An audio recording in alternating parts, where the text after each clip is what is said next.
Praise the Lord. Good evening. प्रभु के नाम में हम आप सभी का स्वागत करते हैं और इस शाम के लिए प्रभु का धन्यवाद कहते हैं। आइए हम प्रार्थना करें और वचन की ओर बढ़े। स्वर्गीय पिता, धन्यवाद करता हूँ प्रभु, स्तुति आराधना गौरव तुझको देते हुए तेरे नाम को ऊंचा करते हैं, तेरे नाम की प्रशंसा करते हैं। खुदावंद, तेरी महानता, तेरी अच्छाई का तूने अनुभव दिया है। आज नए सिरे से तू स्पर्श कर, दया तू कर प्रभु, तेरी गौरव के लिए अद्भुत कार्य करने वाला तू खुदावन है। आज नया अनुग्रह तू कर और तेरी महिमा होने दे। हम सब की संगति में तू है, तेरा तहे दिल से धन्यवाद करता हूँ प्रभु जी। आज इस सुनहरे मौके के लिए तेरा जितना धन्यवाद करो उतना कम है खुदावन। आज यहाँ उपस्थित हर एक जीवात्मा शरीर और प्रभु मीडिया के द्वारा देखने वाले हर एक जीवात्मा शरीर को तेरे लहू से ढकता हूँ। तेरी अनुग्रह, तेरी कृपा, तेरी दया हर एक के जीवन पर बनी रहे। इस प्रार्थना सभा को होने वाली सारी रुकावटें, बंधनें, मुश्किलें, हर प्रकार की मुश्किलें यीशु के नाम में खत्म करता हूँ। हर बंधन में तोड़ता हूँ और नष्ट करता हूँ। तेरी आत्मा को, तेरी सामर्थ्य को पूरा खुलापन देते हैं प्रभु जी और तेरी गौरव, तेरी महिमा करते हैं। प्रार्थना सुनने वाला, उत्तर देने वाला जीवित परमेश्वर तू है। आज प्रभु ये सारी होने वाली रुकावटें और बंधनों को तूने खत्म किया। धन्यवाद करता हूँ प्रभु। मुझे भी तू स्पर्श कर, चंगाई की सामर्थ्य से तू भर दे प्रभु जी, तेरी गौरव के लिए। मेरी आवाज में परिवर्तन कर प्रभु जी। जो खांसी की पीड़ा है प्रभु, तेरे नाम में बांधता हूँ। तेरा वचन बोलते समय लगने वाली कृपा, दया तू कर, करुणा कर प्रभु, तेरी महिमा के लिए। प्रार्थना सुनी, धन्यवाद करते हैं। यीशु मसीह के नाम में आशीषित करते हैं, आमीन। हालेलुया। प्रभु की स्तुति हो कि फिर एक बार उसने हमें ये सुंदर सा मौका दिया कि हम इकट्ठा होकर उसकी महिमा, उसकी आराधना करें और बहुत सारी महिमा करने के लिए हम बहुत सारे गीत गाए और उसके नाम को और ऊंचा करने की कोशिश करें। हम पिछले शनिवार को उन वचनों को देख रहे थे, उस विषय को हम देख रहे थे जो था डिवोशन। पूर्ण रीति से खुद को समर्पित करना क्या होता है, किस उसके फायदे क्या है, उस किस प्रकार से डिवोशन सही मायने में कहते हैं और क्या होता है, उसके बारे में हमने देखा है। आज भी उसके अंदर की जो बाकी की जो बची बातें हैं, जो बाकी रह गई जो बातें हैं, उसके ऊपर हम गौर करेंगे। आज सबसे महत्वपूर्ण चीज ऐसी है कि ये जो डिवोशन है, मैं हमेशा कहता हूं कि हर कोई पास्टर कहता है कि डिवोशन की जरूरत है, लेकिन लोग समझ नहीं पाते कि ये डिवोशन क्या होता है। पास्टर्स लोग कहते हैं कि आपको सवेरे उठ के प्रार्थना करनी है, रात को सोने से पहले प्रार्थना करनी है, दिन भर में प्रार्थना करनी है जब भी वक्त मिले। ये सारी चीजें, ये एक अलग अलग पार्ट है, जिसको जो समझ में आ गया उसने वो पार्ट ले लिया और वो उसके हिसाब से कर। और हर एक को एक अंदरूनी जो महसूस होती है बात, वो ये है कि हम डिवोशन कर रहे हैं, हम प्रभु को वक्त दे रहे हैं, तो हमारा डिवोशन है। लेकिन पिछले बारी मैंने वो उन बातों को क्लियर किया था कि ये हमारे नजरिए से हम 2 घंटा 1 घंटा बैठ रहे और फिर कह रहे कि हाँ मेरा डिवोशन हो गया। नहीं, हमारा डिवोशन की जो संकल्पना है उसके बारे में हमने बारीकी से सुना है। आज देखते हैं कि ये जो डिवोशन होता है ना, तब तक मनुष्य के जीवन में पूरी तरह से सही मायने में नहीं हो पाता है जब तक वो उद्धार का अनुभव न ले, जब तक उसका छुटकारा नहीं होता है इस जगत की बंधनों से, जगत की आकर्षण से, जगत की मोहमाया से, या शैतानी कृतियों से, तंत्र मंत्र के जाल से, या खुद के गलत विचार, आचार और सोच, कमजोर विचारों से, जब तक मनुष्य का उसमें छुटकारा नहीं होता है, तब तक वो पूरी जो परमेश्वर के नजरिए से योग्य जो डिवोशन है वो नहीं कर पाता है और ना वो समझ सकता है। सबसे महत्वपूर्ण बात है कि दाऊद राजा कहता है भजन संहिता 34:8 में कि परमेश्वर कितना भला है उसका अनुभव करके। अगर आपके जीवन में अनुभव ही नहीं है कि परमेश्वर कैसा है, वो सच्चा है, वो कार्य करता है नहीं करता है, तो इन बातों के ऊपर ये डिवोशन की जो परिस्थिति है वो उसके ऊपर डिपेंड है। जितना ज्यादा एक्सपीरियंस मनुष्य ने किया उतना ज्यादा डिवोशन उसका हो सकता है और उतना जल्दी वो कनेक्टिविटी जो है अनुभव के द्वारा वो सबसे महत्वपूर्ण है। आज अगर हम देखेंगे तो लोगों को यह पता नहीं चलता है कि सेवकों की प्रार्थना के उत्तर क्यों मिलते हैं।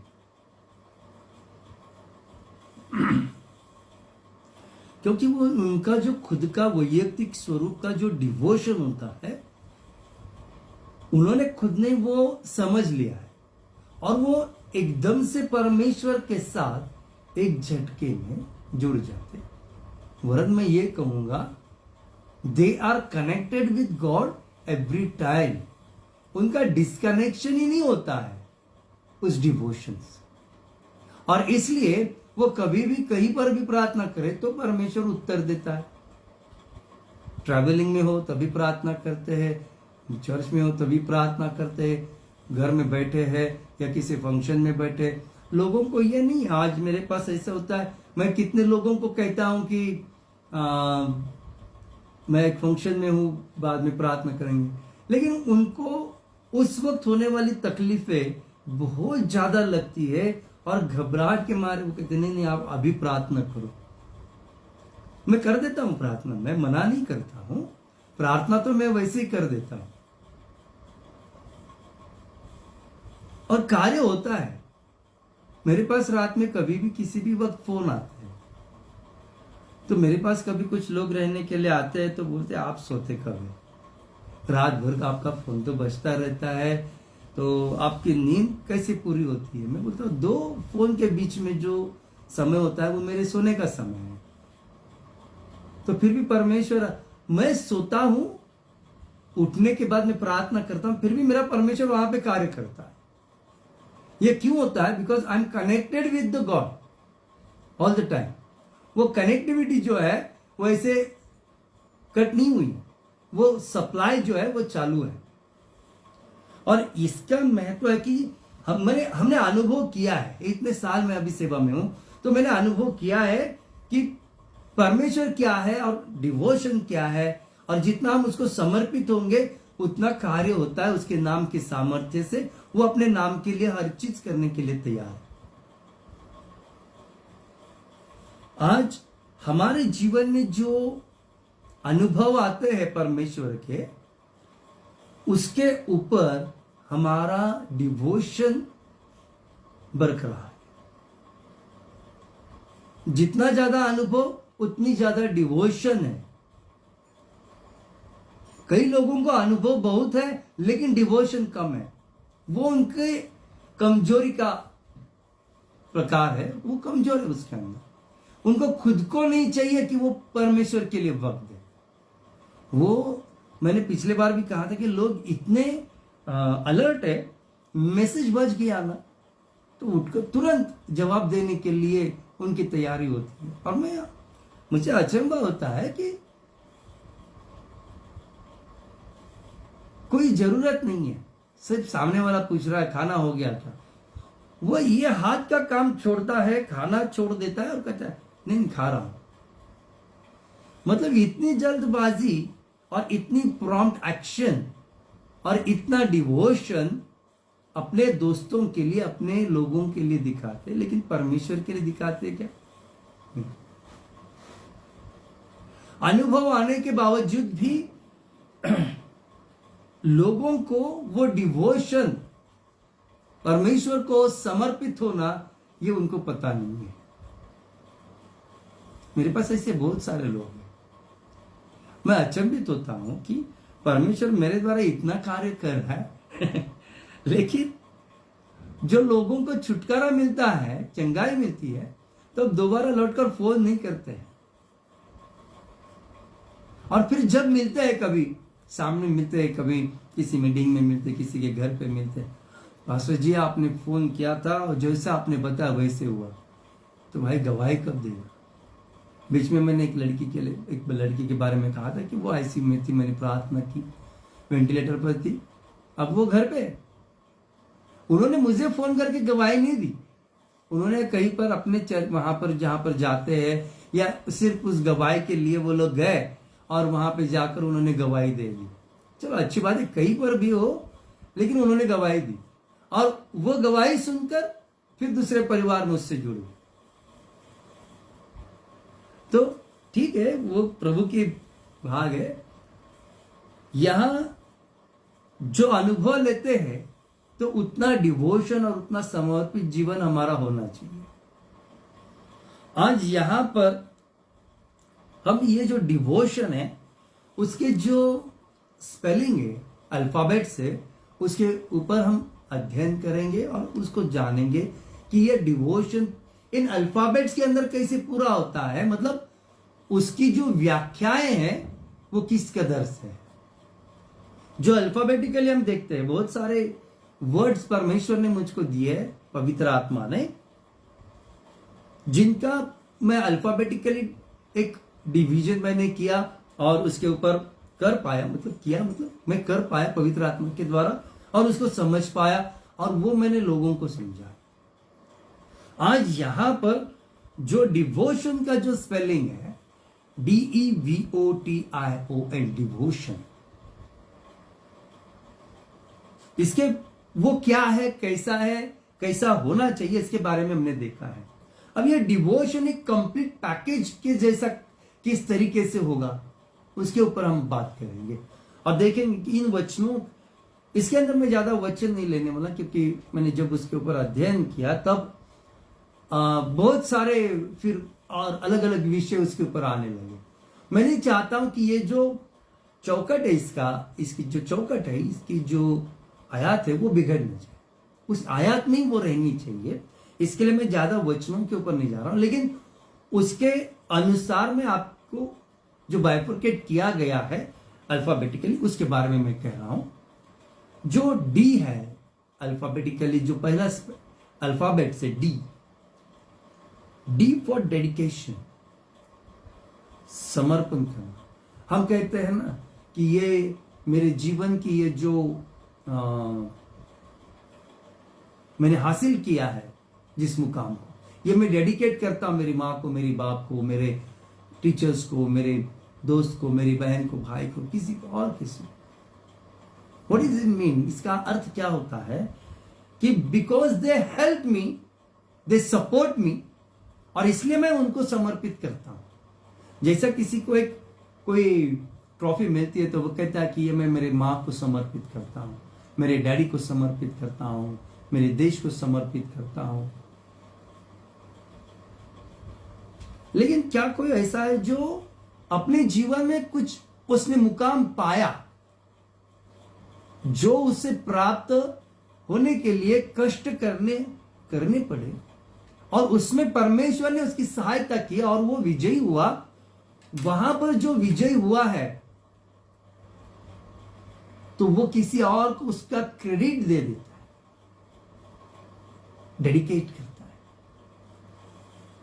आज हमारे जीवन में हम परमेश्वर को वो क्रेडिट देते हैं क्या कि हाँ प्रभु ये तेरी वजह से हुआ है? बहुत सारे विश्वासी है जो करते भी है, मैं ये नहीं कहता हूं नहीं करते।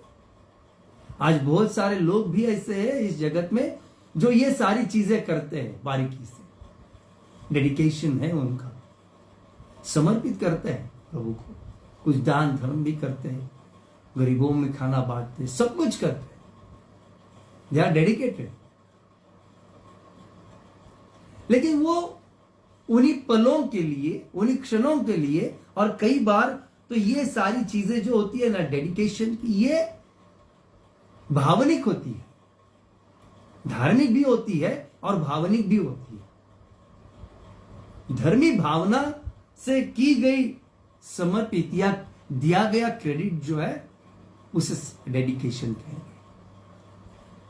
यहां पर हम मसीह को क्या डेडिकेट करते हैं, हमारा मसीह क्या चाहता है कि हम क्या करें? वो कहता है तुम्हारा हृदय, तुम्हारा जीवन दो। हम जीवन छोड़कर जो चंद चीजें हमारे जीवन में हमने प्राप्त की है ना, हम उनको डेडिकेट करते हैं। प्रभु तुझसे जो प्राप्त हुआ है वो हम तुझको देते हैं, उसके तहत हम तेरा धन्यवाद करते हैं। लेकिन परमेश्वर चाहता है कि हमारा पूरा जीवन चाहिए, जैसे मैंने पिछली बार कहा कि डिवोशन का मतलब है पूरा निछावर कर देना। वो होता नहीं है लोगों के पास। जैसा उस विवाह ने, बुढ़ी औरत थी, विधवा थी बेचारी, कोई नहीं था, अपने पास जो भी है उसने वो परमेश्वर के लिए दे दिया। आज आप सोचिए, आपके पास क्या है कि आप बोलते हैं कि आपका खुद का है? कुछ नहीं है। उस दिन मैंने फेसबुक पे एक बात पढ़ी थी, किसी ने तो भी वो पोस्ट डाली थी फेसबुक के ऊपर कि तुझ में इतना घमंड क्यों है, तेरा खुद का क्या है? जन्म तुझे कोई और देता है, पालता कोई और है, तुझे बड़ा कोई और करता है, तुझे शिक्षा कोई और देता है, तुझे नौकरी कोई और देता है,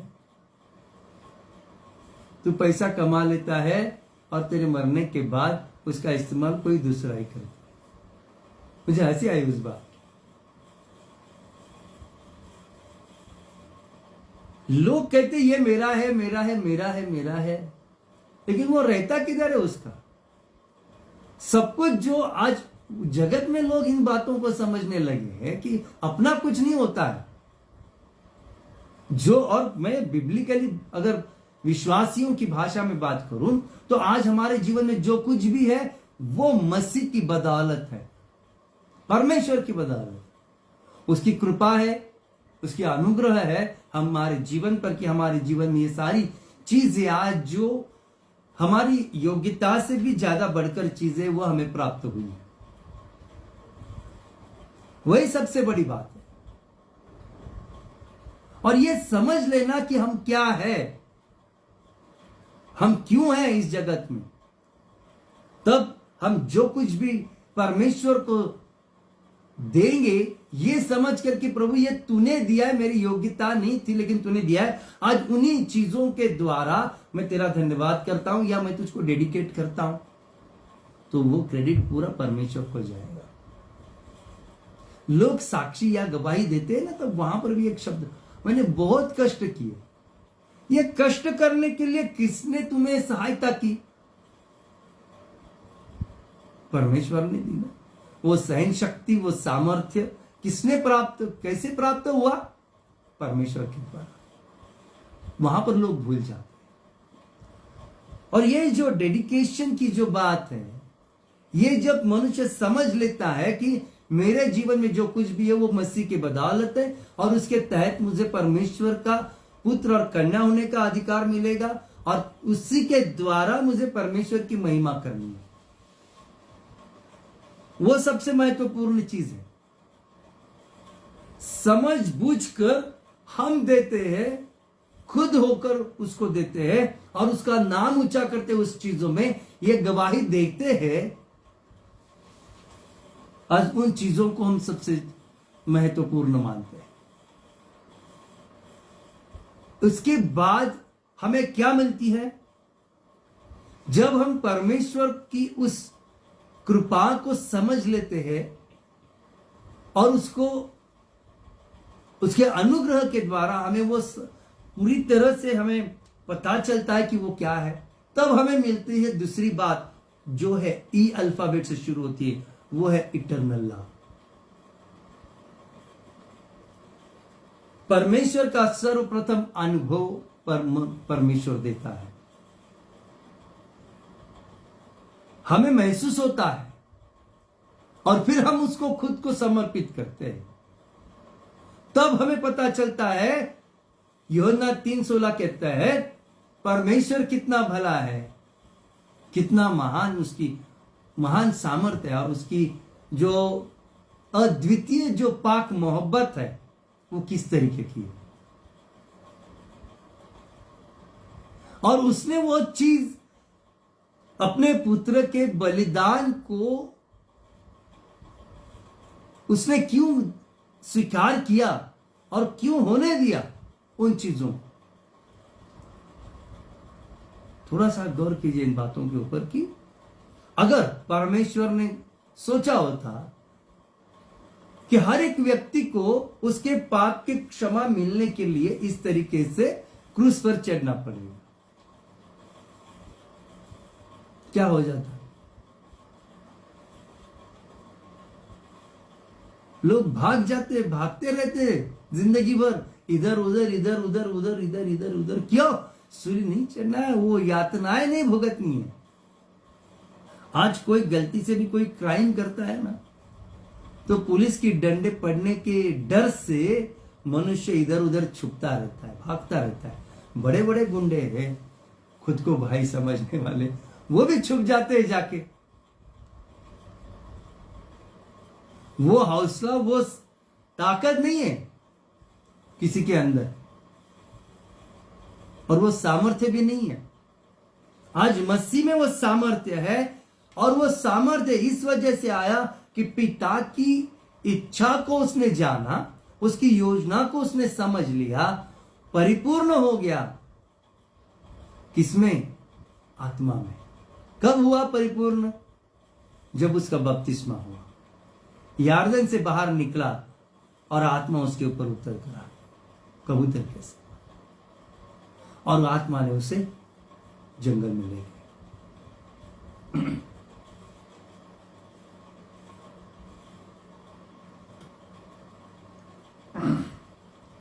वहां पर 40 दिन के उपवास के बाद हम पढ़ते हैं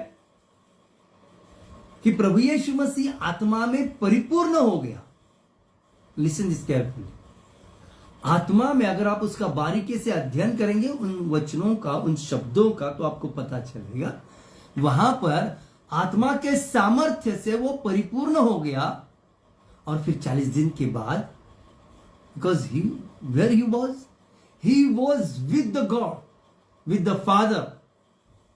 और उन 40 दिनों में उसने उन सारी चीजों को परमेश्वर से समझ लिया, और परिपक्वता आने तक वो वहां पर रहा।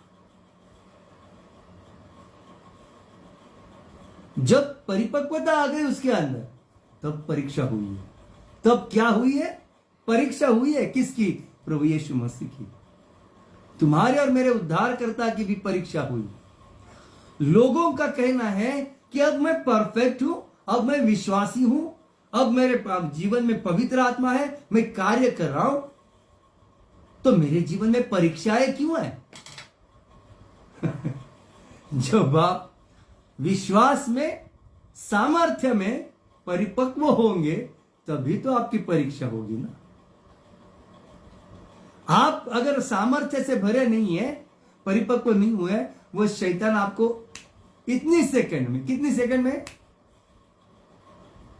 खलास, आपका जीवन समाप्त कर सकता है।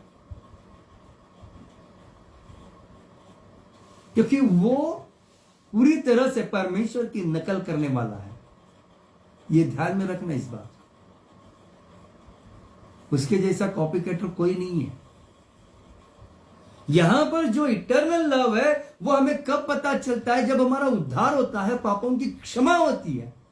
कब होती है? जब हम खुद को समर्पित करते हैं, सही मायने में, सच्चाई से, आत्मा से खुद के पापों को कबूल करते हैं।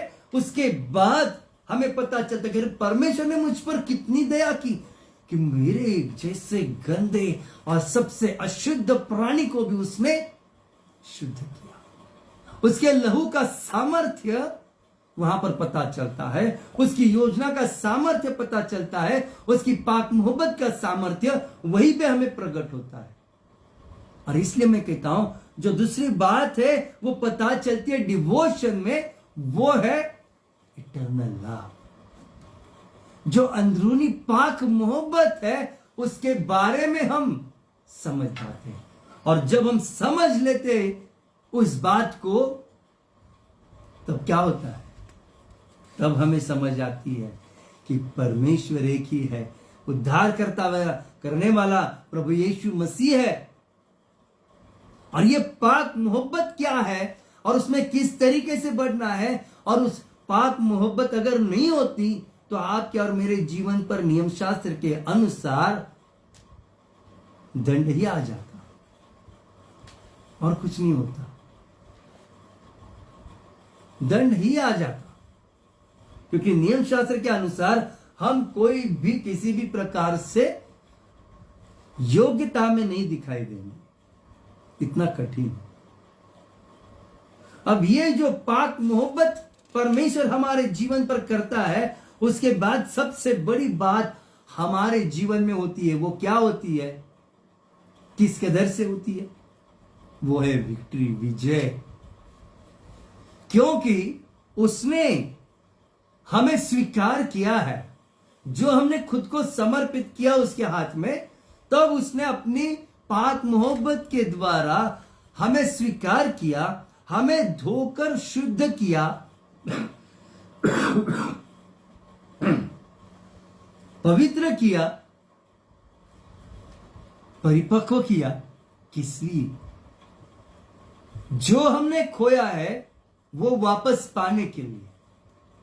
जो आदम के वक्त पे पाप की वजह से जो चीजें खोई थी, वो वापस पाने के लिए हमारे जीवन में अगला अल्फाबेट दिया, वी फॉर विक्ट्री, विजय वो हमें देता है। यश हमारे जीवन में वो दे देता है। किन चीजों में हमें विक्ट्री देता है? अपने पाप के ऊपर, कमजोरी के ऊपर, नासमझी के ऊपर, जानबूझकर होने वाले पापों के ऊपर, अनजाने में होने वाले पापों के ऊपर, गलती, अपराध, अनीति, और सबसे महत्वपूर्ण चीज, इस अंधकार के ऊपर हमें विजय प्राप्त करने वाली सामर्थ्य वो हमें देते हैं।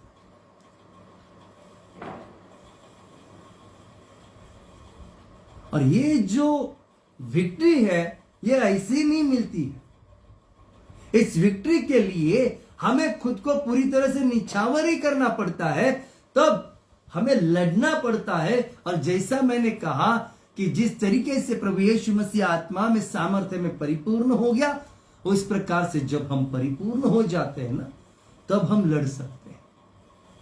आजकल बहुत सालों से ये बात मैं देख रहा हूं, जो नए नए विश्वास में चले आते हैं ना, वो दूसरी जगह पे जाके और जहां है वहां के पास्टर को भी ज्ञान सिखाने के लिए तुरंत तैयार हो जाते हैं। परिपक्वता नहीं होती है। परिपक्वता हमें हर चीज का ज्ञान दे देती है कि हमें किसके अंदर रहना है। हमने जिसके पास से सीखा है हम उसको सिखा नहीं सकते। आज लोग परमेश्वर को सिखाने की कोशिश करते हैं, याजकों को सिखाने की कोशिश करते हैं, परमेश्वर के सेवकों को सिखाने की कोशिश करते हैं। नहीं, ऐसा नहीं, ऐसा करेंगे अपनी कलीसिया में, ऐसा नहीं, ऐसा करेंगे। किसने कहा भाई तुझको ऐसा करने के लिए? मैं तो सीधा बोल देता हूं। लोग चिढ़ते हैं मुझ पर इस बात के लिए। मैं यहां पर सेवकाई कर रहा हूं, जो परमेश्वर की पवित्र आत्मा मुझको बता रही है, वो छोड़कर कोई व्यक्ति मुझे कुछ करने के लिए कहे तो मैं सीधा कहता हूं, अपने घर जा, रुक मत, तेरी बकवास बंद कर। बहुत सारे, कुछ साल पहले मेरे पास ऐसे बहुत सारे लोग थे, नहीं हम यहां पर मीटिंग करेंगे, वहां पर मीटिंग करेंगे, फिर हम खुद वहां पर अरेंज करेंगे। क्यों करनी भाई खुद अरेंज मीटिंग? किस लिए? परमेश्वर ने कहा है मैं उसका काम कर रहा हूं तो मुझे उसके तरीके से और उसके समय पर ही काम करना है। मैं उनको पूछता हूं आप जॉब करते हैं ना? बोलते हाँ। मैं बोला ठीक है, कल से आप दोपहर 11-12 बजे काम पे जाओ, 4 बजे घर पे आ जाओ और महीने की तनख्वाह मांगो। देखो आपका बॉस आपको क्या कहता है।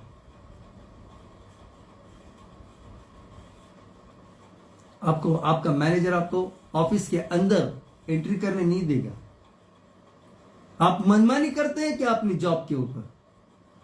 हाँ, वहां जिस तरीके से मनुष्य जी सर करता रहता है ना, उतना परमेश्वर के लिए नहीं करता है। ये बहुत दुख की बात है। मैं अपने जिसकी मैं नौकरी करता हूं, जिसके लिए मैं काम करता हूं, मैं सिर्फ उसके लिए हां कहता हूं। मैं अपने मन को भी हां नहीं कहता हूं। लोगों की इस बोल की वजह से मैं कई बार यह भी सोचता था मन में कि हाँ, कोई अर्ज नहीं है मीटिंग करने के लिए, कर सकते हैं हम जाकर, सब कुछ सेटअप हमारा है, सब लेकर जाएंगे करेंगे। उसमें मजा नहीं है। वहां पर प्रभु की इच्छा जानना और उसके तहत कार्य करना, यह बहुत जरूरी बात है। योना कोई ले लो, परमेश्वर की योजना थी, इच्छा थी कि वही जाए। योना भाग रहा था, उसको लेकर आ गया ना, परमेश्वर कार्य करवा ले उसके द्वारा, कर दिया। अगर परमेश्वर ने उस वक्त सोचा होता कि नहीं, मैं इस व्यक्ति को अभी भाग रहा है ना, जाने दो, दूसरा देखता हूं। आज लोगों की सोच इसी प्रकार से है। ये जो विजय प्राप्त करने के लिए जो उचित और योग्य तरीका है, उसको वो नहीं अपनाते। इसके लिए जीवन में वो बिल्कुल उनके जीवन में विजय नहीं प्राप्त होती है। जो भी प्राप्त होता है वो परमेश्वर की कृपा के बदौलत होता है। जो भी मिलता है वो परमेश्वर की दया से मिलता है। विजय प्राप्त करनी है खुद के ऊपर, खुद के कमजोरियों के ऊपर, तो हमें समर्पण की जरूरत है। आत्मा से और सच्चाई से उसकी आराधना करना, इसके लिए हमें जरूरत है। तब हम जाके विजय प्राप्त कर सकते हैं, क्योंकि तभी हमें पता चलता है ना कि परमेश्वर ने हम पर क्या प्रेम जताया है, क्या दिखाया है, हमें किस तरीके से छुटकारा मिला है।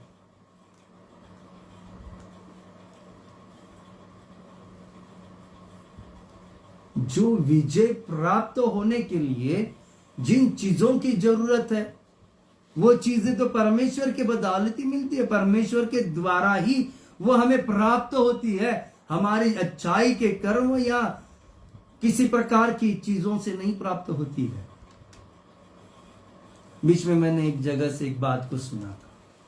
हमारे पास्टर ने हमको भेजा है अधिकार देकर कि शैतान के ऊपर अधिकार प्राप्त करो और शैतान से लड़ो, उसको भगाओ।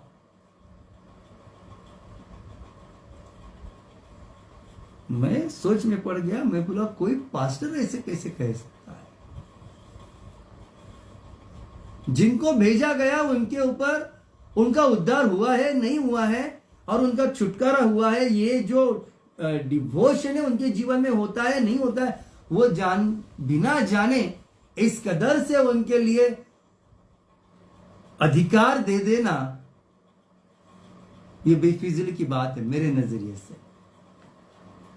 और वचन क्या कहते हैं? प्रभु यीशु मसीह ने अपने चेलों को भेजा, 72 लोगों को भी भेजा कि जाओ कार्य करो।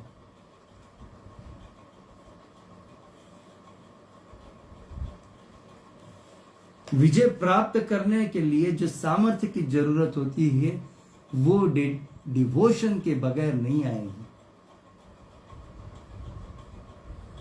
हम वचन के अनुसार नए नियम में पढ़ते हैं कि पेतरस और ये लोग सुसमाचार फैला रहे थे, तो वहां पे जो 2 भाई थे, वहां पर एक जगह पे वो प्रभु यीशु मसीह का नाम लेकर भूतों को धमका रहे थे। तो उस अंधकार की शक्ति ने कहा,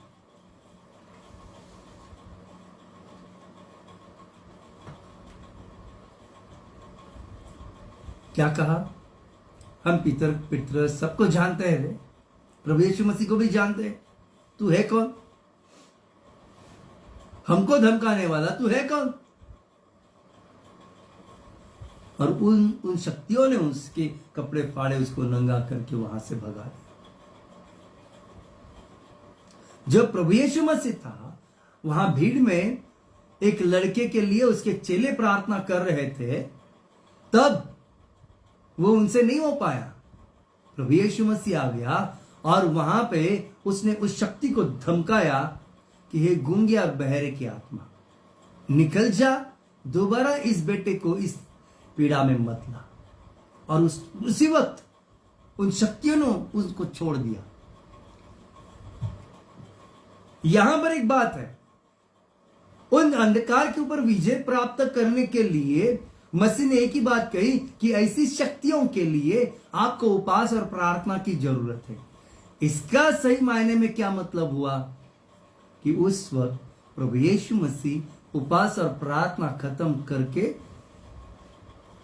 उस तैयारी में था कि वो किसी भी प्रकार की, क्योंकि जैसा मैंने कहा, उसने जो 40 दिन 40 रात के उपवास किए थे, वहीं पे वो सामर्थ्य उसके जीवन में आया। चेलों को नहीं हुआ क्योंकि वहां पर उनकी परिपूर्णता नहीं हुई थी आत्मा से। और आज विजय प्राप्त करना है तो वो डिवोशन होना जरूरी है, तब जाके वो कृपा हमारे जीवन पर होगी, तब हम विजयी होंगे, तब हम उस अंधकार के ऊपर विजय प्राप्त कर सकते हैं। यहां पर मसीह ने धमकाने के बाद वो आत्मा उसको छोड़कर चली गई। वहां एक बात मुझे क्लियर करनी है कि वहां प्रभु यीशु मसीह ने कहा कि यह गूंगे और बहरे की आत्मा है। चेलों के समझ में यह बात क्यों नहीं आई? क्योंकि उनका डिवोशन वहां पर कम पड़ गया, परिपक्वता वहां पर नहीं थी, उस वजह से। और अगर आपको जीवन में विजय प्राप्त करनी है तो आपको मुशक्कत करनी पड़ेगी, प्रैक्टिस करनी पड़ेगी, और सबसे महत्वपूर्ण चीज, आपको संपूर्ण रीति से समर्पण करना पड़ेगा, तब जाके ये चीजें होगी, तब तक नहीं होगी। आपने कभी वो जो रस्सी के ऊपर चलने वाले जो लोग हैं, सिर के ऊपर हंडा लेके चलते हैं, हाथ में एक बच्चा होता है, वो मोटरसाइकिल की या साइकिल की रिम जो होती है उसको लगाकर वो चलते, उस रस्सी के ऊपर से डांस करते हैं, ऐसे ऐसे। वो ऐसे ही सीख जाते हैं क्या? नहीं, वो प्रैक्टिस के द्वारा ही सीखते हैं।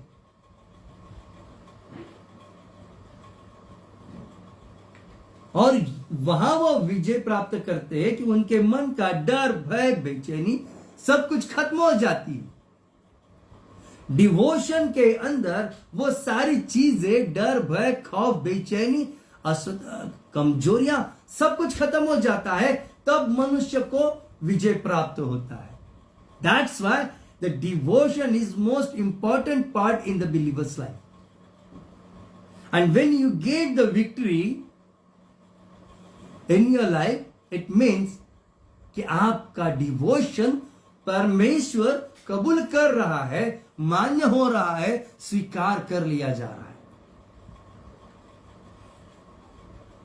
यहां पर जो बात हम देख रहे हैं कि ये जो विक्ट्री है जो हमें प्राप्त होती है प्रभु यीशु मसीह के नाम में, प्रभु यीशु मसीह के नाम में हमें वो प्यार, मोहब्बत मिलता है।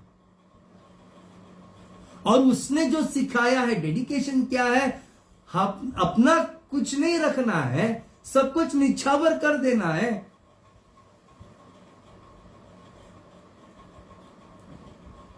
तो हम देखते हैं प्रभु यीशु मसीह ने क्रूस के ऊपर जब अपना प्राण छोड़ा ना, तब उसने कहा, जोर से चिल्लाकर उसने कहा, हे पिता, मैं अपने आत्मा को तेरे हाथ में सौंपता हूं।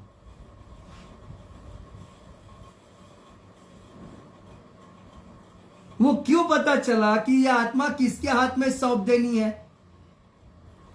अब दूसरी बात, प्रभु यीशु मसीह पिता को दे रहा है। और जब स्टीफन के बारे में हम पढ़ते हैं कि जब उसको पत्थरों से मारा जा रहा था, तब उसने वहां पर शब्द इस्तेमाल किए, मैं अपनी आत्मा है प्रभु यीशु मसीह तेरे हाथ में समर्पित करता हूं। दो चीजें सेम है। लेकिन उसमें काफी अंतर है।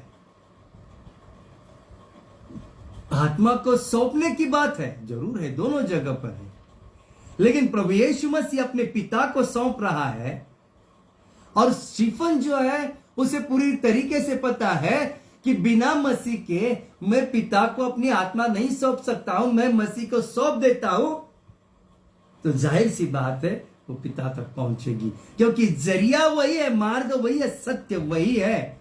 और इसलिए स्टीफन कहता है प्रभु यीशु मसीह के हाथ में मैं अपनी आत्मा सौंप। क्या आप प्रार्थना करते समय यह बात कहते हैं कि हे प्रभु यीशु मसीह मेरे उद्धार करता, मैं अपनी आत्मा तेरे हाथ में समर्पित करता हूं, मेरा जीवन तेरे हाथ में समर्पित करता हूं? नहीं, एवरीबॉडी प्रेज टू फादर। हे पिता, हम अपना जीवन तेरे हाथ में समर्पित करते हैं। वो मसीह का जो बलिदान है हम कहीं वहां पर व्यर्थ न कर दें। आज सबसे महत्वपूर्ण चीज है कि जब ये बात उन दोनों ने कही, प्रभु यीशु मसीह ने और स्टीफन ने, वहां पर वो अपने जीवन में विजयी हुए हैं। किस तरीके से? क्योंकि उनकी आत्माएं परमेश्वर के हाथ में सुरक्षित। आज कितने विश्वासी मरते हैं तब इस प्रकार से अपने आत्मा को पिता या प्रभु यीशु मसीह के हाथ में सौंपते हैं, मुझे पता नहीं वो कर पाते हैं या नहीं कर पाते, यह भी बहुत मुश्किल की बात है। आज जो विजय मिलने वाली है वो सबसे महत्वपूर्ण विजय इसी बात में है। और वो कब मिलती है? जब आपका डिवोशन हो, डेडिकेशन हो, पूरी तरीके से आत्मा से और सच्चाई से, परमेश्वर के नजरिए से योग्य, तब ये चीजें आपके जीवन में होगी। उसके बाद जो है, जब ये विजय हमें प्राप्त होती है, तो उसके बाद का एक अल्फाबेट आता है ओ। अब ये ओ जो है वो बहुत सारी चीजें ये करता है, दर्शाता है, लेकिन उसमें से मुझे एक अच्छा लगा, वो था ओल्ड नेचर। अब देखिए, बहुत सारे विश्वासी हैं, यहां तक विक्ट्री तक वो आ जाते हैं, लेकिन उनका ओल्ड नेचर जो है वो खत्म नहीं होता है। वो उसे कंटिन्यू करके, जो उनका स्वभाव है पुराना, उद्धार के बाद भी उसी में कंटिन्यू चलने की कोशिश करते हैं। और उनका ओल्ड नेचर जो उनको पाप के लिए उकसाता है या शंका प्रस्थापित करता है, दूसरे के प्रति अविश्वास प्रस्थापित करता है या उत्पन्न करता है, ऐसी गलत सोच है, गलत विचार, आचार, कृतियां हैं। ये जब तक ओल्ड नेचर जो है, जो स्वभाव है, पुराना स्वभाव, वो उसके जीवन में बरका, तब उद्धार के बाद भी उनके जीवन में पाप दिखाई पड़ता है, गलतियां, अपराध, भूल, सारी चीजें दिखाई पड़ती है।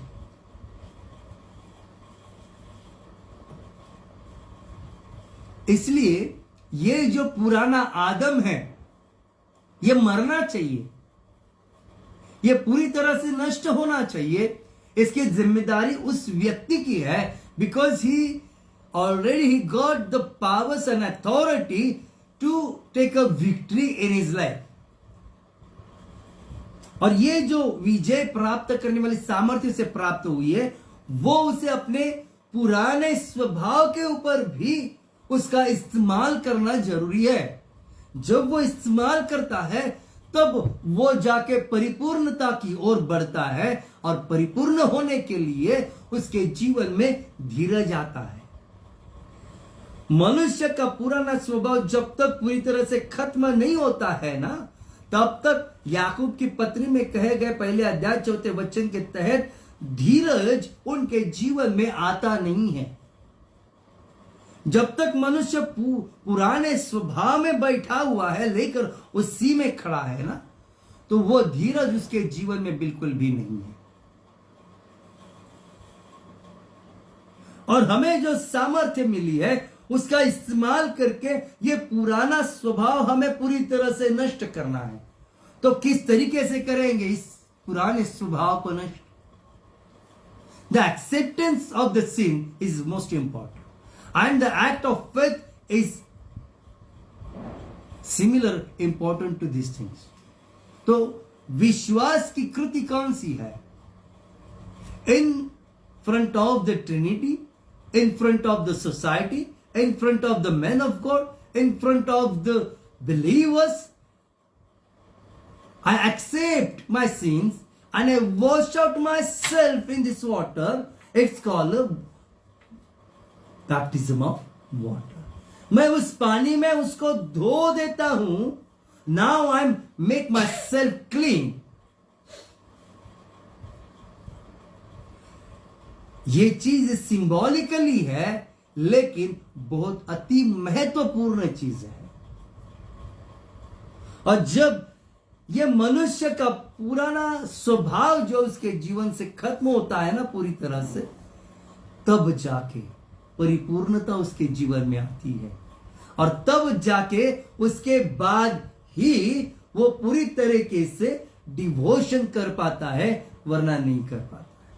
उसकी पुरानी सोच, लोगों को समझने की तरकीबें, लोगों को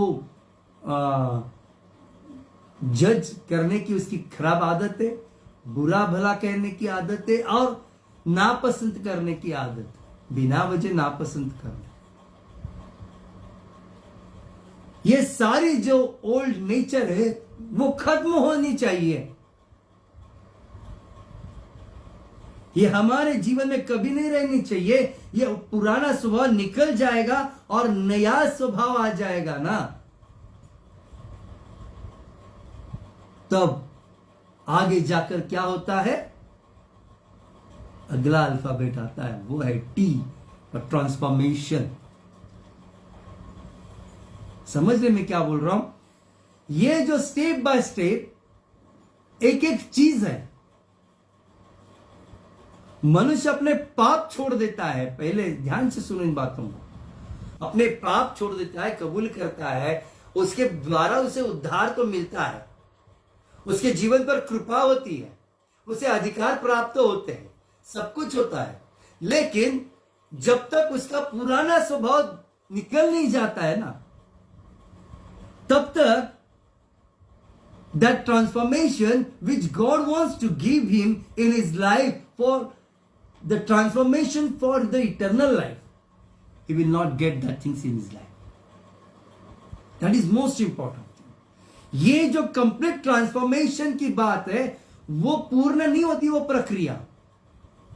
यहां पर उसको ट्रांसफॉर्मेशन की जरूरत है कब? जब उसके जीवन से ये पुराना स्वभाव पूरी तरह से नष्ट हो जाएगा, तब।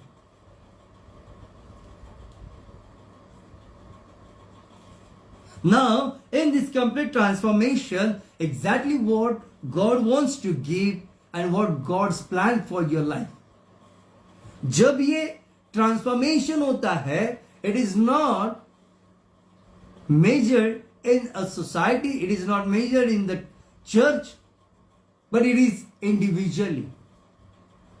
The transformation takes place in individual's life, not in the church, not in the society of believers. That is most important thing. और वो जो ट्रांसफॉर्मेशन है अंधकार से उजाले तक का, असत्य से सत्य तक का, अदृश्यता का दृश्यता तक का, ये जो ट्रांसफॉर्मेशन है ये सबसे महत्वपूर्ण चीज है। अपरिपक्वता से परिपक्वता तक आना, इट्स कॉल्ड ट्रांसफॉर्मेशन। ये ट्रांसफॉर्मेशन जो है वो सारी चीजों में होना बहुत जरूरी है। ध्यान से सुनना इन बातों को। Thank you Jesus. ये जो ट्रांसफॉर्मेशन है ये इंडिविजुअली होता है, यस, लेकिन उसके अंदर बहुत सारी चीजें ट्रांसफॉर्म होना जरूरी है। जैसे कि आपका शरीर ट्रांसफर होना जरूरी है। दूसरी बात, योर सोल, उसका ट्रांसफॉर्मेशन होना जरूरी है। Third one is your spirit. अब ये जो ट्रांसफॉर्मेशन है, बॉडी ट्रांसफॉर्मेशन, आजकल जग में ट्रांसप्लांट आ गया है। नाक सीधी करते हैं, छोटी करते हैं, बड़ी करते हैं, होठ बड़े करना, आंखें बदलना, उनका बड़ी करना, बहुत सारी चीजें, चेहरों में प्लास्टिक सर्जरी करवाते हैं, बहुत है। इतना है कि आप पूछो मत, लोगों को लाखों करोड़ों रुपए उसके ऊपर खर्च आता है। बूढ़ा नहीं दिखना है, झुर्रियां नहीं दिखनी है, वो इंजेक्शंस लगवा लेते हैं, सब कुछ करते हैं, बहुत सारी चीजें। लेकिन विश्वासियों के जीवन में शारीरिक ट्रांसफॉर्मेशन क्या है?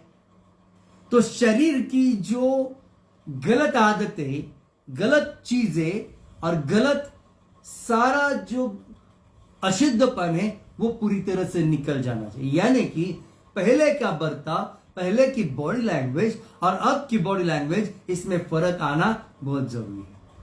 सबसे पहला बॉडी का ट्रांसफॉर्मेशन का इफेक्ट जो है वो हमारे यहां जुबान पर और होठों पर दिखना जरूरी है। If your tongue is not in your control, your lips are not in your control, wherever you are speaking blah blah blah blah blah without thinking anything, without कि सामने वालों को क्या लग रहा है, सामने वाले को किस तरीके से हर्ट होगा या नहीं होगा, बिना सोच समझ के बात करना, ये जो मूलतः स्वभाव होता वो हमारे जीवन से गया है या नहीं गया है, इसके ऊपर हमें गौर। If it is not there after the salvation, it means first thing, that is the body transformation is coming in your mind. आपके शरीर की जो सारी गलत हरकतें हैं वो बंद हुई है क्या शारीरिक दृष्टिकोण से? It's called body transformation. Now बहुत सारी चीजें इसके अंदर कहने के लिए, बहुत सारी चीजें हैं। अब देखिए सोल ट्रांसफॉर्मेशन क्या होता है। हमारे सोल में, हमारे जहन में कुछ बात ऐसी बैठ जाती है जिसको हम पकड़कर उसके लिए अपनी आंखें पूरी तरह से लाल करते हैं, आंखों से आंसू बहा देते हैं। आज अगर हमारे जीवन में धीरज आया है, संयम आया है, गलती 5:22 के तहत वो सारी फल हमारे जीवन में प्राप्त कर चुके हैं हम लोग, तो क्या है? सोल ट्रांसफॉर्मेशन है। ये जो सोल ट्रांसफॉर्मेशन ये बहुत इंपॉर्टेंट है, because it is related with the body and spirit also. जब मनुष्य का देहांत होता है तब उसकी आत्मा और उसकी प्राण उसको छोड़कर चले जाते हैं। Soul and spirit leave his body, it's bodily death.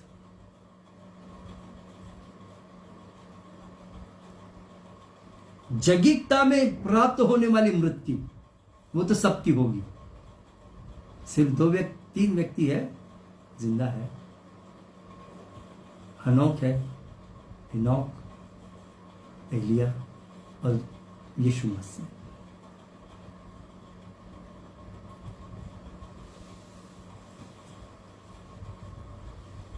यहां पर ये जो ट्रांसफॉर्मेशन है सोल का, ये बहुत बड़ा मायने रखता है।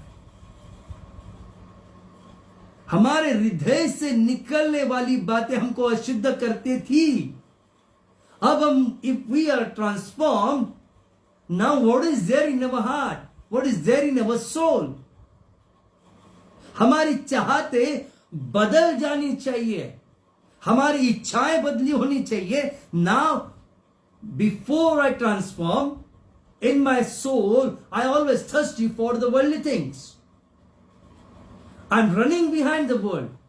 But after the transformation of the soul, now I'm thirsty for the Spirit. I'm thirsty for my Lord. I'm thirsty for my Savior.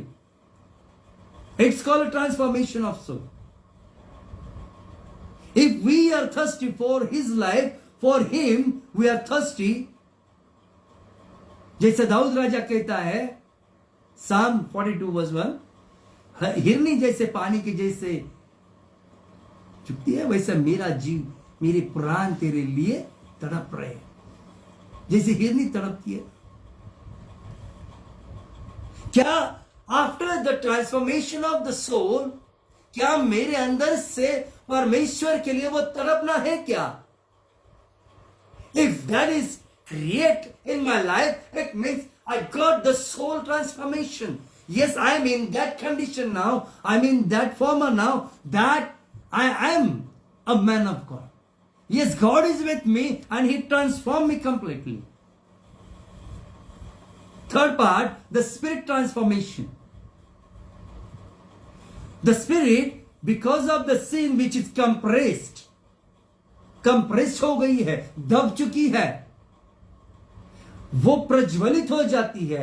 Any time anywhere we are ready for to give thanks to God and to talk with God. और परमेश्वर को देखना, सुनने के लिए हमारी आत्माएं उत्सुक रहती है।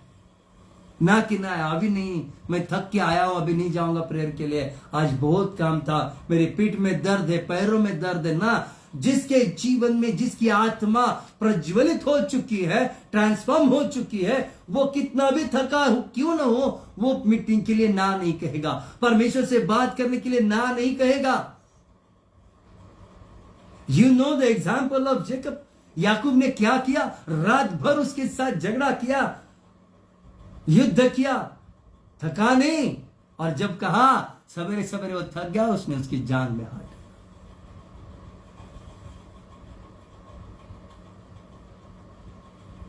ये जो बात है ना, ये जो झगड़ना है, ये बहुत महत्वपूर्ण चीज है। और ये कब होता है? when we got the body, soul and spirit transformation in our life।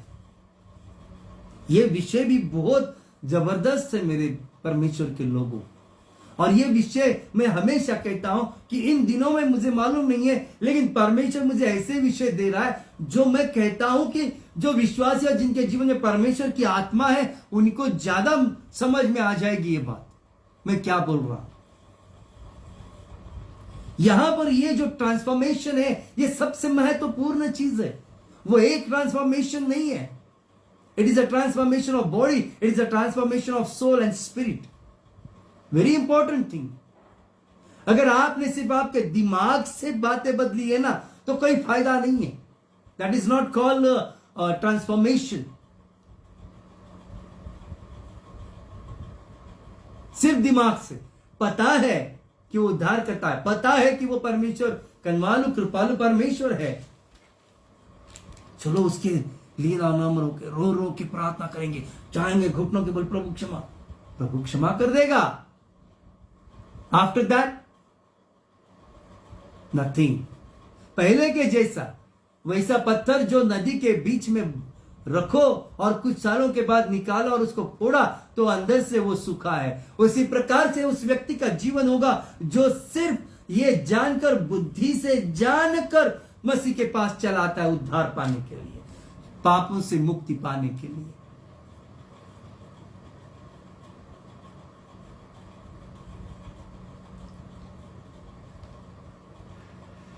अब ये जो ट्रांसफॉर्मेशन है, उसके बाद अल्फाबेट आता है आई। ये आई जो है वो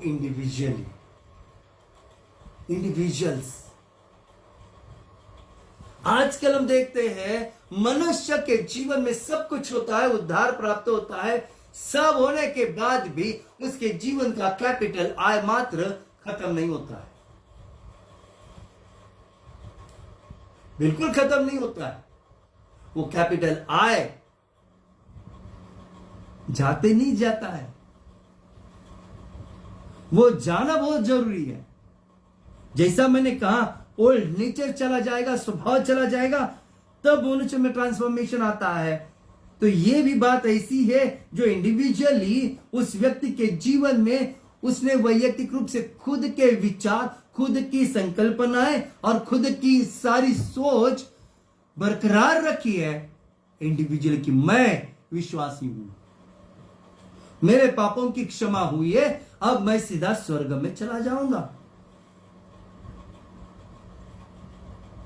ये मैं है, मैं परमेश्वर के लिए काम करूंगा, मैं परमेश्वर के लिए दान धर्म करूंगा, मैं परमेश्वर के लिए गाना गाऊंगा। मैं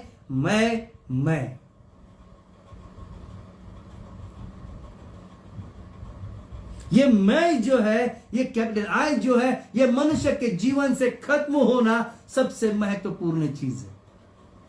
और वो इंडिविजुअली वैयक्तिक स्वरूप में जब तक तो खुद को ये नहीं समझ पाएगा, न उसको पूरी तरह से वो मान लेगा कि यस आई एम नथिंग,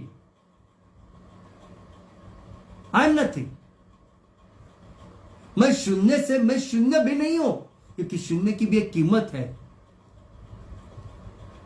कि उसके पहले अगर कोई आंकड़ा लगा देता है ना, तो उसकी कीमत बहुत डबल हो जाती है।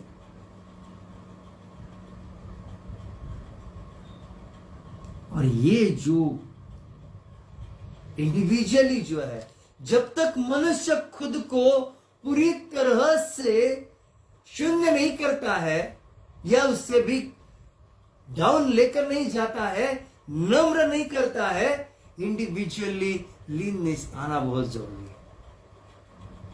और ये इंडिविजुअली जो है वो सिर्फ कलीसिया में नहीं, वो सिर्फ विश्वासी भाइयों के सामने नहीं, बल्कि अपने इंडिविजुअल लाइफ में भी वही नम्रता होनी बहुत जरूरी है।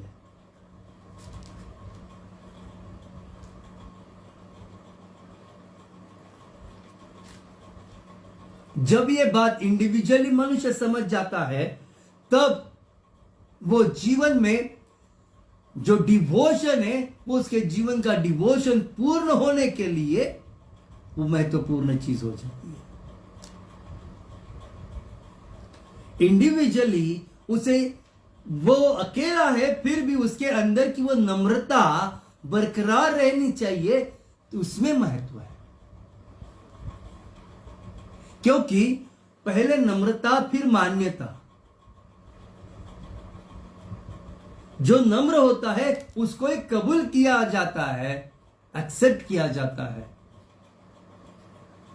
और ये जो आई है, कैपिटल आई, इंडिविजुअली, कि मैं कुछ तो भी अलग हूं, मुझे सब कुछ वचन समझ रहा है, मैं कुछ तो भी बहुत ज्ञानी हूं, ये मनुष्य को उसका जीवन पूरी तरह से बर्बाद करने के लिए काफी है। ये आई जो होता है, कैपिटल आई, ये बहुत खतरनाक चीज है। और इस वजह से आज हमें इन चीजों के ऊपर गौर करना बहुत जरूरी है कि ये जो आय है, ये मेरे जीवन में है क्या नहीं है, ये पहले समझना बहुत जरूरी है। कई लोग तो है, नहीं मेरे जीवन में तो है नहीं, ऐसी बात नहीं है, ऐसी बात बिल्कुल नहीं है। ये जो इंडिविजुअली जो बात है, इसको मानना इंडिविजुअली कि हाँ, मेरे अंदर थोड़ा सा मैंपन है, वो महत्वपूर्ण है।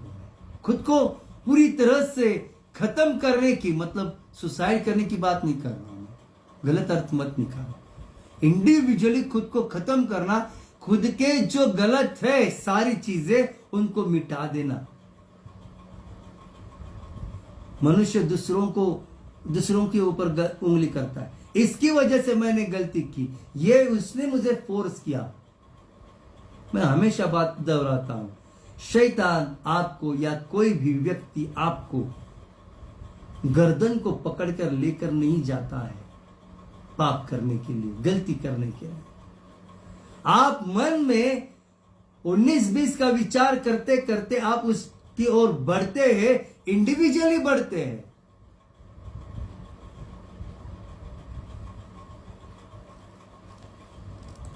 और ये जो बात जिसने समझ ली और जो इंडिविजुअली उसने मसीह को अपनाकर पूरी तरह से अपने अस्तित्व को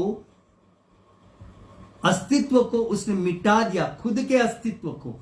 प्रभु यीशु मसीह परमेश्वर का पुत्र था, ये उसका सच्चाई का अस्तित्व उसने वो प्रूव किया। हम जब तक खुद को नहीं मिटाएंगे, जैसा मसीह ने खुद को मिटाया और वो प्रूव हुआ कि वो परमेश्वर का पुत्र था और हमारे लिए मारा गया, हमें भी इंडिविजुअली प्रूव करना पड़ेगा कि मैं परमेश्वर का हूं।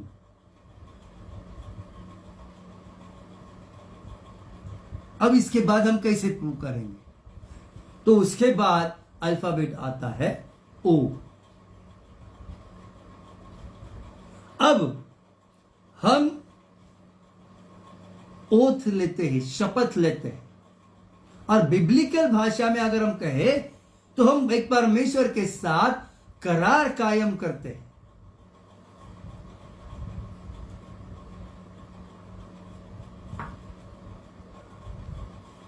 इंडिविजुअली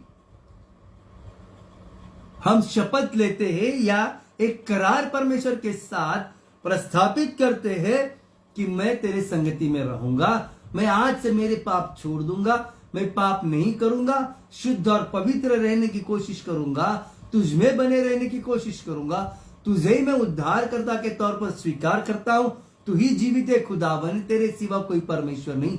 इन सारी बातों को हम मानकर क्या करते, शपथ लेते कि मैं तेरा बन के रहूंगा।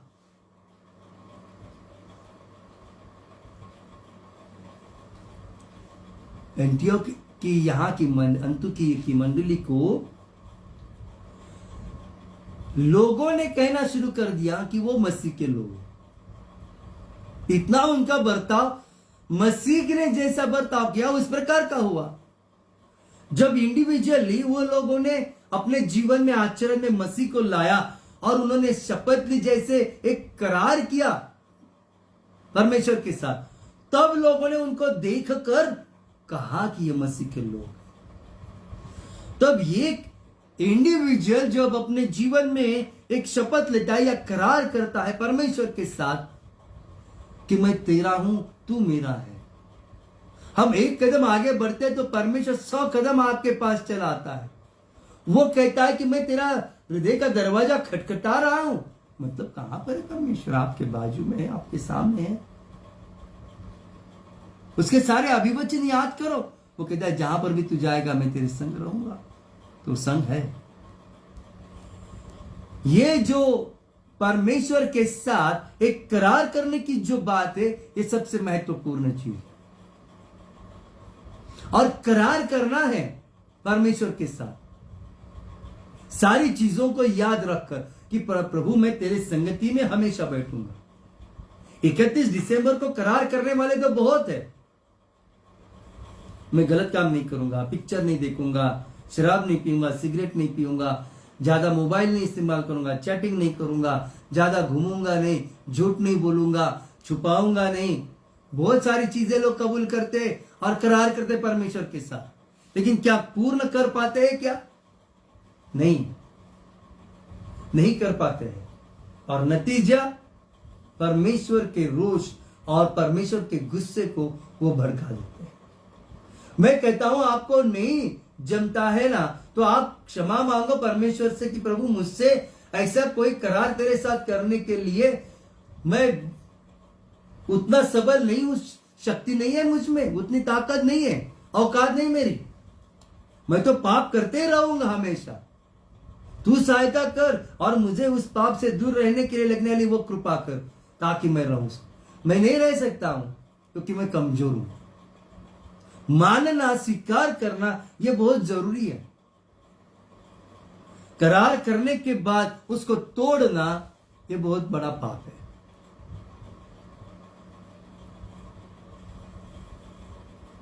और जिस तरीके से व्यक्ति आज तक जीवन में जी रहा है ना, हमने देखा है कि परमेश्वर ने इतने सारे परिवर्तन क्यों किए उसके कार्य में।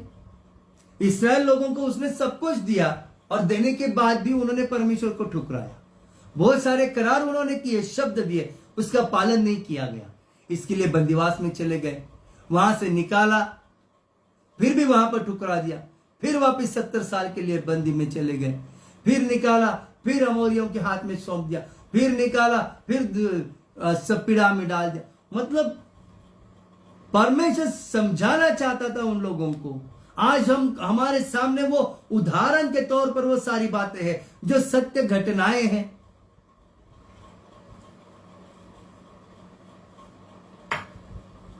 और ये जो करार परमेश्वर के साथ किया जाता है, उसको तोड़ना ये बहुत ही बड़ा पाप है।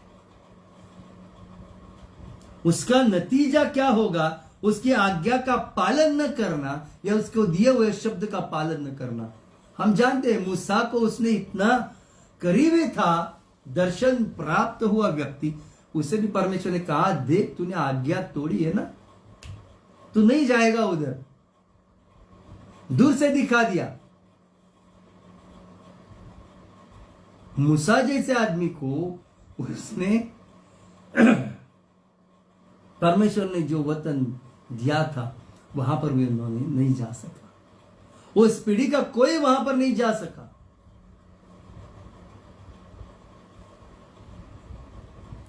ये जो बातें, इनको समझ लेने की कोशिश करो। आप विश्वासी है तो आप इसको, इन शब्दों को समझ लीजिए कि परमेश्वर की चाहत क्या है, परमेश्वर की इच्छा क्या है। और यहां पर अगला शब्द आता है, अल्फाबेट आता है एन। अब ये जो सारी चीजें पूर्ण होती है, and for never leave a solid truth. ये जो सत्य है, ये त्रिवार सत्य जो है, त्रैक्य परमेश्वर का सत्य जो है, जो सुसमाचार है, इसको हमें कभी नहीं भूलना चाहिए, कभी नहीं त्यागना चाहिए, न छोड़ना चाहिए, न उसके ऊपर अविश्वास जताना चाहिए, दिखाना चाहिए। हमें उस सत्य को अपनाना और उसको, उसमें बरकरार रहना, उस सत्य में बहुत जरूरी है।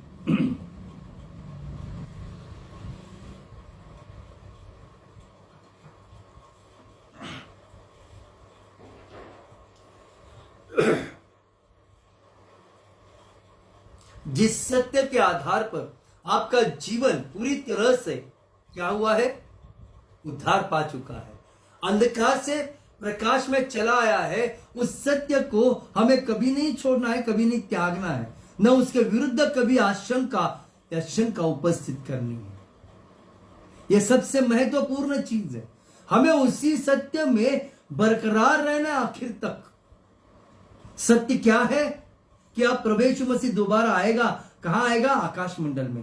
और वहां से वो हमें कहां लेकर जाएगा? अपने पिता के घर। ये जो सत्य, हमें इन सत्य को बिल्कुल नहीं छोड़ना है। जो वचन के चौखट में जो बातें है, उसके बाहर की बातें अगर कोई आपसे कहता है तो भूल से भी वहां पर मत जाना, सुनना भी मत। ये जो डिवोशन, ये जो सारे अल्फाबेट के द्वारा जो बातें आज परमेश्वर ने मुझको प्रकट की थी, वो मैंने आपके सामने रखी है कि ये जो चीजें हैं, ये बहुत ही महत्वपूर्ण है कि डेडिकेशन करना, समर्पण, इसको क्रेडिट दे देना उसको, उसके हर एक काम के लिए, उसकी हर एक कृपा, उसकी दया के लिए। तब हमें प्राप्त होती है उसकी पाक मोहब्बत। पाक मोहब्बत के द्वारा हमारा जीवन और प्रज्वलित हो जाता है। तब हमें मिलती है सामर्थ्य और मिलती है विजय। जब विजय प्राप्त होती है, तब सामर्थ्य प्राप्त होता है, तब हम हमारे पुराने स्वभाव को नष्ट करके एक नया स्वभाव प्रस्थापित करते हैं। और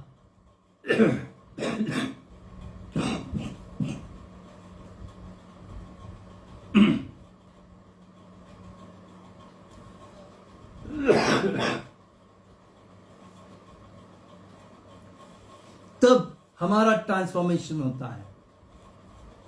और ट्रांसफॉर्मेशन के बाद वैयक्तिक रूप से हम परमेश्वर के साथ करार करते हैं कि प्रभु मैं तुझे कभी न त्यागूंगा, जो करार उसने हमारे साथ किया है कि मैं तुझे कभी न त्यागूंगा।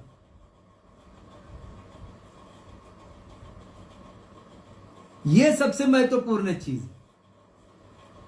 वो परमेश्वर को कभी न छोड़ने की, कभी न त्यागने की हमें कसम खानी पड़ेगी।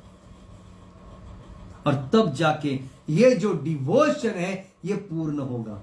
और इन सारे मुद्दों के ऊपर ये डिवोशन निर्भर है। और जब हम ये बात करते हैं, इन चीजों को अमल करते अपने जीवन में खुद के, तब हमारा डिवोशन कंप्लीट होता है और तब जाके परमेश्वर संतुष्ट होता है। बिना डिवोशन के परमेश्वर आपसे संतुष्ट नहीं होगा। बिना डिवोशन के प्रभु यीशु मसीह आपके लिए पिता से विनती नहीं करेगा, आपको आलिंगन नहीं देगा, आपको अपने पास नहीं बुलाएगा। और ये जो डिवोशन है, इसके और भी बहुत सारे मायने हैं, बहुत सारी चीजें हैं। यहां अल्फाबेटिकली जो बात परमेश्वर ने कही वो मैंने आपके सामने रखी। और ये जो डिवोशन जो है वो किस तरीके से कंप्लीट होता है, ये शायद आप लोगों को आज पता चला होगा। और ये समझ लीजिए, एक बार सुनकर आपको समझ में नहीं आया, दोबारा 3 बार सुनिए, 10 बार सुनिए, लेकिन ये डिवोशन इस प्रक्रिया में पूरा होना चाहिए, तब उसे कहेंगे डिवोशन हुआ है। और ये सबसे महत्वपूर्ण बात है। प्रभु करे आज का दिन आपको वो नया आशीष, नया अनुग्रह से भर दे। और इसके अंदर अगर कुछ बातें बहुत सारी है वो निकल आएगी, सामने लाएगा प्रभु उसकी आत्मा, पवित्र आत्मा के द्वारा। तो मैं उसके ऊपर अगले बार भी उसी के ऊपर बात करूंगा। और प्रभु का वहां पे हम प्रभु की महिमा करेंगे, उसके नाम की गौरव और स्तुति आराधना करेंगे। आइए हम प्रार्थना करें, उसका धन्यवाद करें।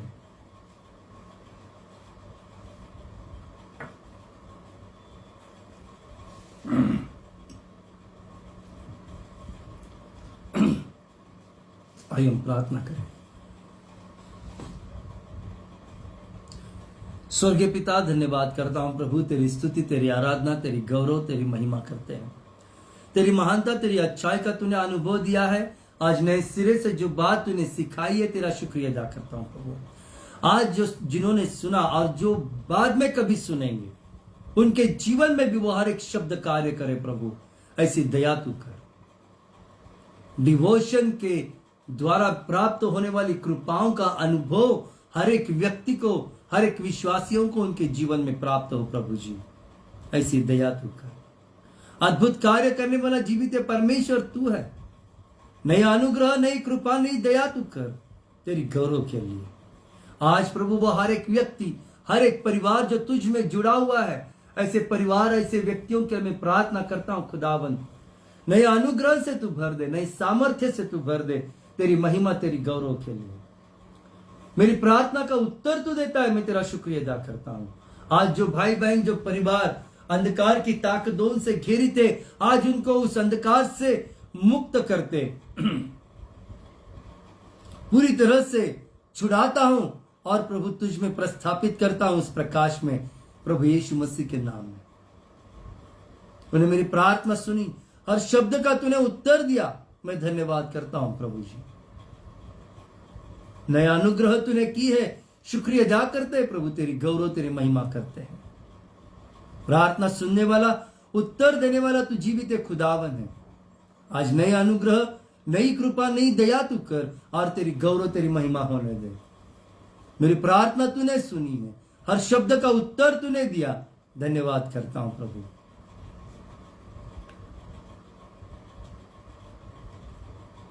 हर एक के जीवन में तू कार्य कर प्रभु जी, सत्य की आत्मा से और तेरे सत्य से तू भर दे प्रभु, ताकि तेरे सत्य में बने रहे, टिके रहे और तेरी गौरव और तेरी योजना हमेशा सिद्ध होती रहे प्रभु जी। दया की प्रार्थना सुनी, धन्यवाद करता हूं। मुझ पर भी तूने दया की, धन्यवाद करते हैं प्रभु यीशु मसीह के नाम में मांगते हैं और आशीषित करते हैं, आमेन, आमेन, आमेन। अब पिता परमेश्वर की कृपा, प्रभु यीशु मसीह की शांति और पवित्र आत्मा की संगति आप सब लोगों के साथ हमेशा बनी रहे, हमेशा बनी रहे। Amen, amen, amen. Thank you, God bless you all. आपको ये वचन समझ में आया होगा या अच्छा लगा होगा तो आप इसे शेयर कीजिए और लोगों तक पहुंचने के लिए मदद कीजिए, और प्रभु की महिमा आपके जीवन के द्वारा होती रहे, सेवा होती रहे। इस सेवा के सहभागी आप हो जाइए और उसके द्वारा मिलने वाले आशीष भी आप प्राप्त कर सकते हैं। धन्यवाद। God bless you all. Good night. Thank you.